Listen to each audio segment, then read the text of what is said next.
बिस्मिल्लाहिर्रहमानिर्रहीम बिस्मिल्लाहिर्रहमानिर्रहीम अस्सलामु अलैकुम रहमतुल्लाहि व बरकातहू। साथियों, क्या हाल है? खैरियत से हैं? एक लंबी गैर हाजिरी के बाद आपके सर शकील दोबारा आपके साथ हाजिर हैं। आँख का कुछ ऑपरेशन का मसला था, फिर उसमें कुछ कॉम्प्लिकेशंस आ गई थी, तो अल्हम्दुलिल्लाह आपकी दुआओं से, अल्लाह का फजल और एहसान है, अल्लाह ताला ने सेहत दी है और आज एक बार फिर आपके सामने हाजिर हूँ। जैसा कि आपको याद होगा कि जो सिलसिला हमने शुरू किया था पार्ट्स ऑफ स्पीच का, इसमें हमने नाउन पे डिस्कस किया, फिर हमने प्रोनाउंस के ऊपर बड़ी डिटेल्स में डिस्कस किया, फिर हमने एडजेक्टिव्स के ऊपर डिस्कस किया, फिर हमने लास्ट WH क्वेश्चंस के बारे में आपकी क्लास ली थी। तो आज हमारा फोर्थ पार्ट्स है वर्ब का। वर्ब की अगर आप देखेंगे बहुत सारी बुक्स के अंदर मुख्तलिफ किस्म की डेफिनेशंस आपको मिलेगी। बहुत सिंपल डेफिनेशन मैंने रखी है आपके लिए कि a verb is a word, यानी वर्ब जो है एक ऐसा लफ्ज है विच जो शोज, जो जाहिर करता है एक्शन को, यानी वर्ब एक ऐसा लफ्ज है जो किसी काम के होने को जाहिर करता है। It is an action verb. ये जो लफ्ज है इससे कोई एक्शन होता हुआ नजर आता है। For example right, read, work, go and etc। हम जितने भी इंसान हैं और जितने भी जानदार हैं, 24 घंटे हम सब कोई ना कोई एक्शन कर रहे होते हैं। स्लीपिंग कर रहे होते हैं, या हम ईटिंग कर रहे होते हैं, या हम टीचिंग कर रहे होते हैं, या हम रीडिंग कर रहे होते हैं, या हम राइटिंग कर रहे होते हैं, या हम रनिंग कर रहे होते हैं, या हम फाइटिंग कर रहे होते हैं, या हम कुकिंग कर रहे होते हैं। मुख्तलिफ काम में हर वक्त हर शख्स मसरूफ होता है। कोई शख्स ये नहीं कह सकता कि जी नहीं, मैं तो फारिग हूं, मेरा कोई काम नहीं है। इस चीज को समझ लीजिए। अच्छा, दूसरा जो प्रॉब्लम है, हमारे बच्चे अक्सर वर्ब को थोड़ा सा मिसअंडरस्टैंड करते हैं और कंफ्यूज रहते हैं उसमें। तो मैंने कोशिश की है कि इसको आपके लिए आसान कर दूं। तो बुनियादी किस्म के अंदर तकसीम कर सकते हैं, इसको बुनियादी दो हिस्से बना सकते हैं, और इसी में बच्चे गलती करते हैं। हमारा एक जो पार्ट है, जो एक किस्म है, वो है हमारा मेन वर्ब, जिसे हम वर्ब समझते हैं और एज अ वर्ब हम यूज करते हैं। जैसे हमने अपने एग्जाम्पल में राइट, रीड और वर्क और गो वगैरह की मिसालें भी दी। इसके अंदर भी जैसे प्ले है, बाय है, सिंग है, डांस है, रनिंग है, शॉपिंग है, स्लीपिंग है, स्विमिंग है, जिसको तो हम वर्ब समझ रहे होते हैं। लेकिन वर्ब की एक और किस्म भी है जिसे हम ऑक्सिलरी वर्ब्स या हेल्पिंग वर्ब भी कहते हैं।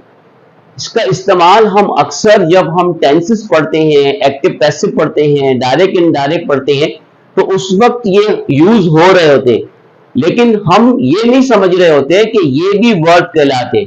हम सिर्फ ये समझते हैं कि ये हेल्पिंग वर्ब है, ये एक अलग चीज है, और ये जो है ये वर्ब है, दरअसल ये वर्ब है। ऐसा नहीं है। ये हमारे हेल्पिंग वर्ब है, ये भी वर्ब ही है, वर्ब की एक किस्म है, और ये हमारे मेन वर्ब है। याद रख लीजिएगा कि ये जो हमारे ऑक्सिलरी वर्ब्स होते हैं या हेल्पिंग वर्ब होते हैं, इसमें से अक्सर ऐसे होते हैं कि जो मेन वर्ब भी होते हैं और ऑक्सिलरी वर्ब्स भी होते हैं। जैसे हैज हो गया। हैज के माने, यहां पर हैज के माने होते हैं प्रेजेंट परफेक्ट का, हमारे ये हेल्पिंग वर्ब है। चुका है, चुकी है, चुके हैं के वगैरह के हवाले से हम इस्तेमाल करते हैं। और यही हैज जो है, जब यहां मेन वर्ब पर आ जाएगा, यह हैज मेन वर्ब भी है। हैज के माने होते हैं रखना, होना। I have 100 rupees in my pocket, तो इसको हम मेन भी कर सकते हैं। कैन है, हैव है, डू है, डिड है, ये सारे हमारे ऑक्सिलरी वर्ब भी कहलाते हैं और ये हमारे मेन वर्ब भी कहलाते हैं। अच्छा, मेन वर्ब और हेल्पिंग वर्ब के अंदर बुनियादी फर्क क्या है? Main verbs can give complete meaning without helping verb.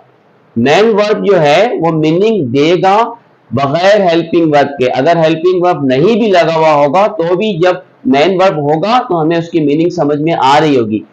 But a helping verb remain incomplete in meaning without main verb. लेकिन हमारा जो हेल्पिंग वर्ब है वो इनकम्प्लीट रहता है जब तक हम इसमें मेन वर्ब को ऐड नहीं करेंगे। For example, he plays hockey. अब ये सेंटेंस जो है, ब्रैकेट में देखें हमने लिखा है ओनली मेन वर्ब। यहां पर कोई भी हेल्पिंग वर्ब हमने इस्तेमाल नहीं किया, लेकिन हमें इसकी मीनिंग समझ में आ रही है। ही प्लेज हॉकी, वो हॉकी खेलता है। समझ में आ रहा है कि भाई एक लड़का है वो हॉकी खेलता है। अब सेकंड सेंटेंस में देखें, ही विल प्ले हॉकी, वो हॉकी खेलेगा। यहां जो हमने जुमला बनाया है ये हमने विथ हेल्पिंग वर्ब बनाया है। ये विथ हेल्पिंग वर्ब भी इसकी मीनिंग आ रही है और विदाउट हेल्पिंग वर्ब भी इसकी मीनिंग आ रही है। लेकिन इसके नीचे अगर हम देखें तो यहां हमने सिर्फ हेल्पिंग वर्ब यूज किए हैं, यहां हमने मेन वर्ब इस्तेमाल नहीं किया। जब हमने मेन वर्ब इस्तेमाल नहीं किया तो हम इसकी मीनिंग को अंडरस्टैंड नहीं कर रहे। मिसाल के तौर पर ही विल यानी वो गा क्या मतलब, और आई कैन मैं सकता क्या। अगर हम यहां मेन वर्ब ऐड कर लेंगे, ही विल प्ले हॉकी, वो हॉकी खेलेगा, मेन वर्ब आ गया, मीनिंग समझ में आ गई। I can write a letter, मैं खत लिख सकता हूं। I can read the book, मैं किताब पढ़ सकता हूं। I can read the newspaper, मैं अखबार पढ़ सकता हूं। आई कैन प्ले हॉकी, मैं हॉकी खेल सकता हूं। तो जब हमने इसमें मेन वर्ब ऐड किया तो हमें मीनिंग समझ में आ गई। और जब हम यहां पर जुमला बना रहे हैं बगैर हेल्पिंग वर्ब के, सिर्फ मेन वर्ब को यूज करके, तो हमें मीनिंग आ रही है। लेकिन बगैर मेन वर्ब के हेल्पिंग वर्ब के साथ हमें मीनिंग नहीं मिलेगी। ठीक है, तो नेक्स्ट क्लास में हम आपको इंशाल्लाह टेंसेस के हवाले से उसकी चार्ट बना के डिटेल देंगे।